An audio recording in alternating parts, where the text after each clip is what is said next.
بسم اللہ الرحمن الرحیم۔ آپ دیکھ رہے ہیں ورلڈ آف اسلام 07، جہاں ملے گی آپ کو 100% درست انفارمیشن۔ نیک بادشاہ کی کہانی۔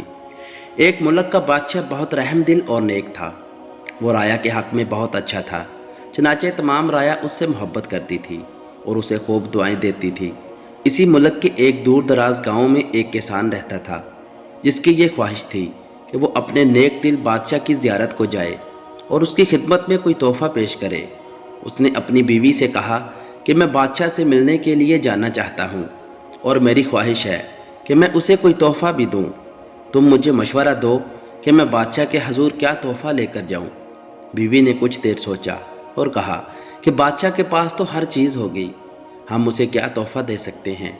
ہاں، ہمارے گھر کے پاس بہنے والے چشمے کا پانی بہت میٹھا اور ٹھنڈا ہے، اور مجھے یقین ہے کہ ایسا پانی پورے ملک میں کہیں بھی نہیں ہوگا، حتیٰ کہ بادشاہ کے پاس بھی نہیں ہوگا۔ میرا مشورہ ہے کہ تم بادشاہ کے لیے یہ پانی لے جاؤ۔ کسان کو یہ تجویز بہت پسند آئی اور اس نے اپنے چشمے سے پانی کے 2 گھڑے بھر لیے اور اپنے گدھے پر لاد کر بادشاہ سے ملاقات کے لیے روانہ ہو گیا۔ کئی ہفتوں کے سفر کے بعد کسان بادشاہ کے محل تک پہنچ گیا اور اس سے ملاقات کی اجازت چاہی۔ اجازت ملنے پر بادشاہ کو تحفہ پیش کیا اور اسے بتایا کہ یہ میرے گاؤں کے چشمے کا پانی ہے، اور ایسا میٹھا اور ٹھنڈا پانی آپ کو پورے ملک میں کہیں بھی نہیں ملے گا۔ بادشاہ کے اشارے پر وزیر نے گھڑے کا ڈھکن اٹھایا تو کئی ہفتوں کے سفر کی وجہ سے پانی میں بدبو پیدا ہو گئی تھی۔ وزیر نے بادشاہ کی طرف دیکھا اور بادشاہ نے اسے خاموش رہنے کا اشارہ کیا اور آواز بلند کہا کہ ہم اس تحفے سے بہت خوش ہوئے، اور خزانچی کو حکم دیا کہ اس کسان کے گھڑے کو سونے سے بھر دیا جائے۔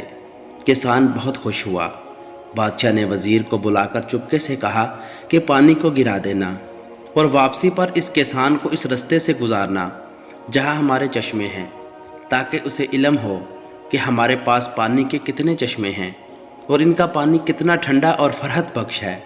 چنانچہ جب کسان کو انعامات دینے کے بعد ان چشموں کے پاس سے گزارا گیا تو وہ سمجھ گیا کہ اس کا تحفہ کتنا حقیر تھا، لیکن بادشاہ نے اس کے حقیر تحفے کو بھی قبول کر کے اسے انعام سے نوازا۔ چنانچہ اس کے دل میں بادشاہ کے لیے محبت و عقیدت اور زیادہ بڑھ گئی، اور زیادہ محبت کرنے لگا وہ اپنے بادشاہ سے۔ ہماری عبادات کا بھی یہی حال ہے۔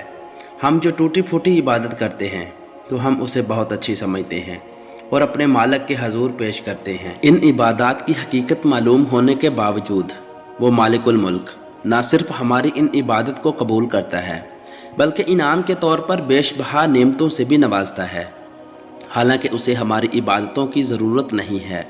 خالق کائنات کی عبادت کے لیے تو اس کے لاکھوں کروڑوں فرشتے ہی کافی ہیں۔ ذرا سوچئے، اگر ہم ان ٹوٹی پھوٹی عبادتوں کو پیش کر کے اس کی نعمتیں حاصل کرنے والے بھی نہ رہیں تو پھر دنیا میں ہمارے جیسا بد نصیب بھی کوئی نہ ہوگا۔